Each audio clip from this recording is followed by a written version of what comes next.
stage. But every time na nadidinig namin yung mga boses nyo, na alam na, nalalaman namin na nakasuporta kayo sa amin. Talagang lahat ng fears and doubts nawawala siya. We know that we're not perfect, nagkakamali kami, we commit mistakes, but every day, we try to become a better person. And alam naman po namin, we are well aware na our voice can reach further than other people. So, talagang ginagawa po namin yung best namin para makapagbigay ng inspirasyon, maging mabuting tao sa lahat ng bagay na ginagawa namin. And maraming salamat po dahil nakakapagpatuloy kami dahil sa lahat ng suportahan niyo. So gusto lang po namin sabihin, maraming salamat po sa 6 years and ganun din po, mahal na mahal po namin kayo. Patuloy po namin lahat yung hanggang namin.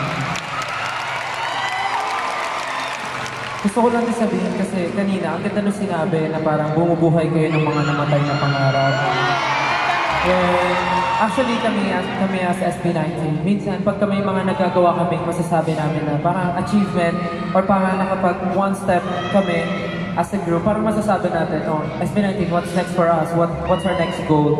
Parang minsan naliligaw kami kung parang ano na yung dapat namin gawin as a group and as kami individually, but bukod sa inyo 80 na parang nakakarinig kami ng story tungkol sa inyo na gano'n, yung mga tao rin na kasama namin sa team, sa 1Z, naririnig din namin sa kanila na parang SB19, maraming salamat kasi parang yung pangarap ko, kayo na yung tumupad. So parang susuportahan ko kayo dahil yung pangarap ko, nakikita ko sa inyo.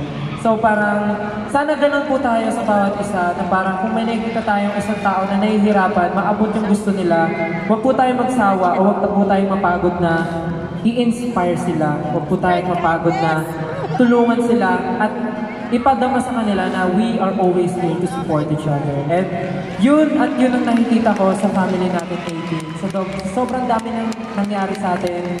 Sobrang nakikita namin yung development namin as a group and of course yung development ng 18. Kaya maraming salamat. Sana ipagpatuloy lang po natin kung ano na po yung meron tayo.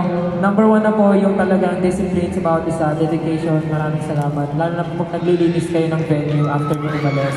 Maraming salamat. Even the smallest things, talagang really appreciate. Kaya naman 18, maraming salamat sa inyo.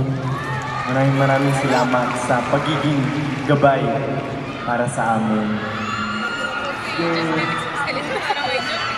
Yung kanta namin na Mapa, alam ng lahat na para siya sa mga parents natin, but generally, yung kantang Mapa is para sa mga taong gumagabay sa amin. And para sa amin, isa kayo sa mga gumagabay at nakakasama namin sa journey namin. Kung saan kami pupunta, lagi kayong nandun.